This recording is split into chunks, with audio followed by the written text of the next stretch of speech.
Hello and welcome to another Wizard Wants to Watch Out video. This past weekend I went to Montreal to play in a WCQ regional and I got second place. So super happy with it. I had a 6-1 record. There's 7 rounds total. I think 118 people, but I got it with Tenpai Dragon. Before we get into the deck profile, just a couple shout outs. I want to shout out Mason Bouchard for coming along with me on the drive. It's great to not have to do that by myself. And then I want to thank the rest of our sort of playtesting group. So we have Sam Knight, we have Ryan Jack, and we have Kevin Wang. So thanks to all you for all the help for helping me prep for this event and being able to be successful. And as well, last shout out just to all the Kingston, Ontario Yu-Gi-Oh community for dealing with me being on Tenpai for a while. I'm glad I was able to show you that I actually do know what I'm talking about instead of just annoying you at locals and then scrubbing out of every event. So now that we've got all that out of the way, let's get into the deck profile. So before we get into the deck profile, be sure to like, comment, and subscribe if you want to see more of this type of content. It really helps out the channel. Alright, so the main deck I played was 43 cards for the event. Let's get into the deck. For engine, we have 3 Pydra, 3 Chandra, 1 Fadra, 2 Genroku. The reason I went 2 Genroku, 1 Fadra instead of the other way around was Genroku, if you normal summon it, it can still kind of get you into engine because you can go like Genroku, Pydra, Field Spell, Chandra, so on and so forth. But if you only open Fadra, it doesn't do anything, right? So I know pre-Infinite Forbidden we were playing 2 Fadra because we didn't really have any other options, but now we have also Dora, which I chose not to play because I felt the 9 were more than enough. And especially under Shifter, you might lose your Fadra to a dumb resource grind, which sucks. But I think if you manage your resources correctly, you don't need the second Fadra.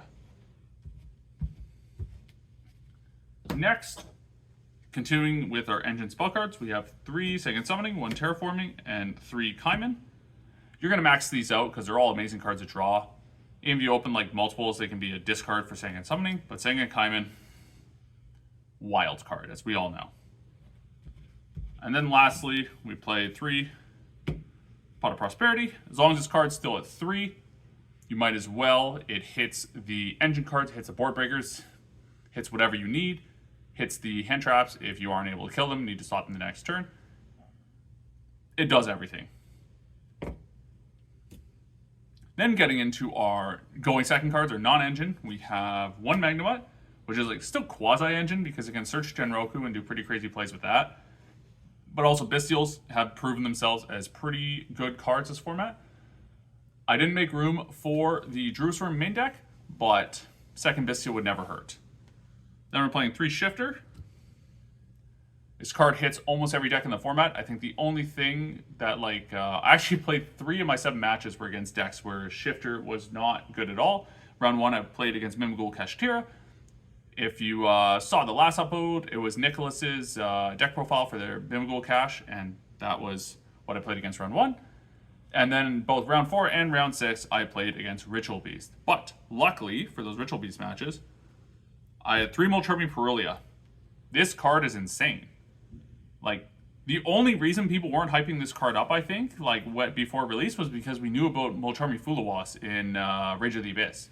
But my round 4 against Ritual Beast, I had Perulia in my starting hand. I go standby phase, because I went die roll, I went second. I went Perulia. He normals Elder, I draw second Perulia. So I go second Perulia, and then he wants to sort of combo through it. I had access to double imperms, so when he got to Protos, which I think was the plan, you Protos lock, no matter how many cards I draw, you're able to stop me from playing. So I was able to get the Protos. And then I had 12 cards at the end of the turn. I just shuffled 2 back because he only controlled 4 cards. It was SP, Appaloosa, Colossus, and Ritual Beast Inheritance. But then still the 10 cards is more than enough to Regeki, Droplet to deal with the Colossus, and then able to just kill that turn. And then in my round 6, I played against Ritual Beast again, and then in the game 2, he made me go first. I opened double Perulia because there just wasn't really any other good cards to side in its place. So I basically just went Seals Pass. He went Inheritance, Reveal, so I chained Seals to get all my cards off board, then used my Perulias, and then I was able to draw a bunch of cards. I was able to Ash Blossom him, Droll. He wasn't able to kill me because he had SP banished to the Fadra, and then it was Or he SP banished the Chandra and left the Fadra, which misplay on my opponent's part, but I was able to really capitalize and use it to win the match. As well, as I mentioned, 3 Ash Blossom.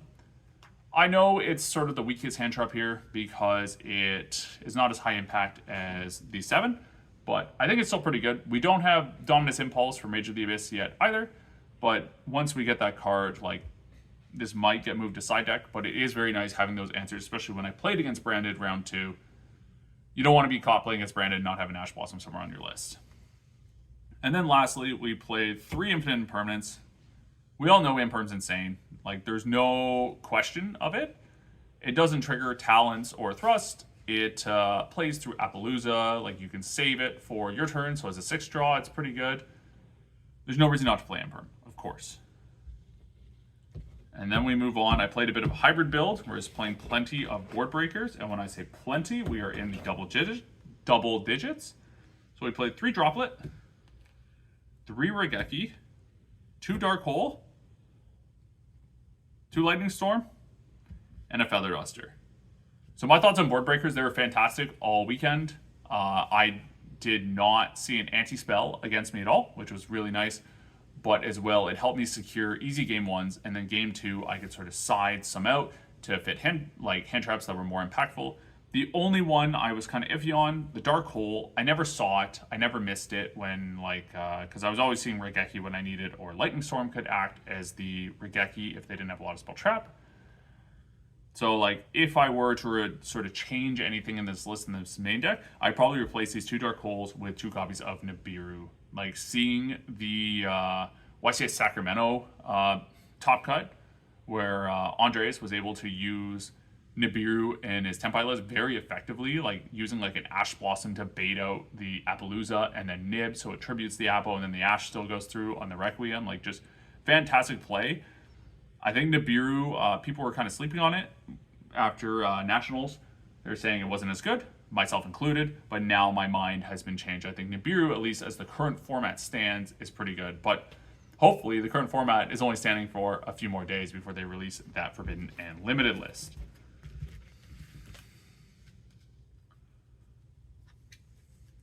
So now let's move on to the extra deck. Most of this is pretty standard, so we're not going to spend too much time on it. Double Biden, 1 Transcendent, 1 Trident. We didn't respect Kashtira Unicorn.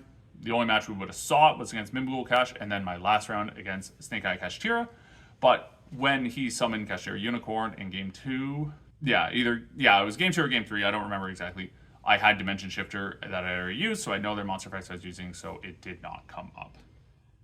So Trident is one of those things. It rarely comes up. If you're going to play Tenpai and Trident is out of your price range right now, it's getting reprinted in the 2024 Megatins, but until then, don't fret too much.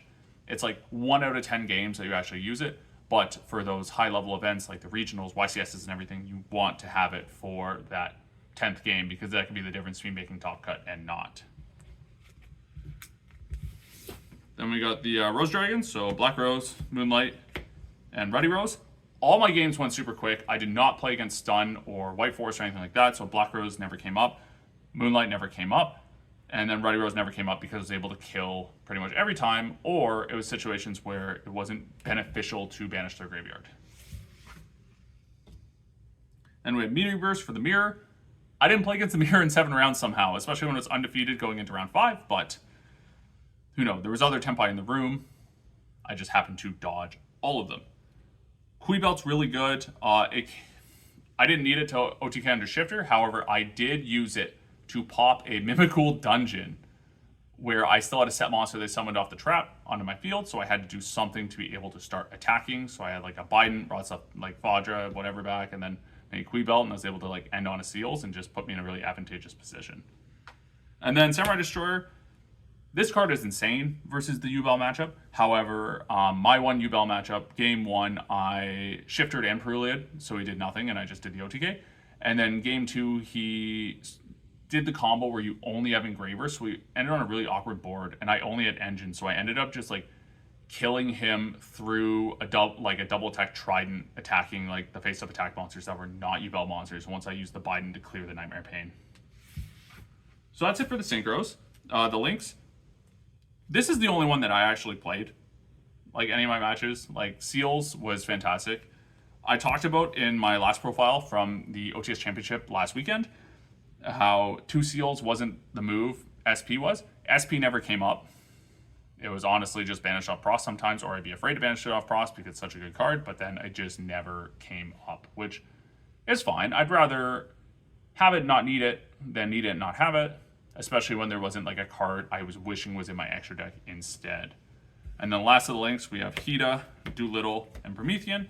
Same thing, I just didn't go into them because none of my games lasted long enough for Hida to be relevant. But you don't want to be caught without it because sometimes the play you have is like going Hida and in the mirror stealing one of their Tenpai dragons, or against Snake Eye to get the third body, go to Princess, revive one of your, like your Fodra in graveyard to get your plays going.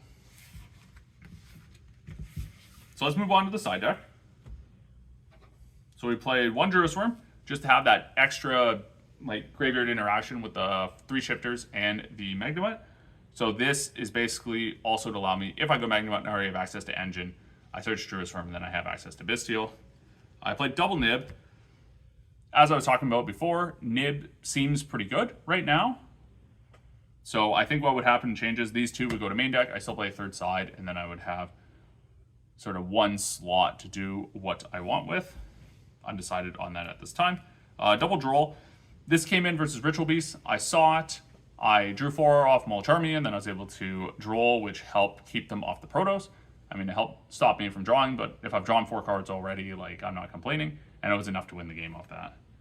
And then the FTK versus Yubel and some other decks.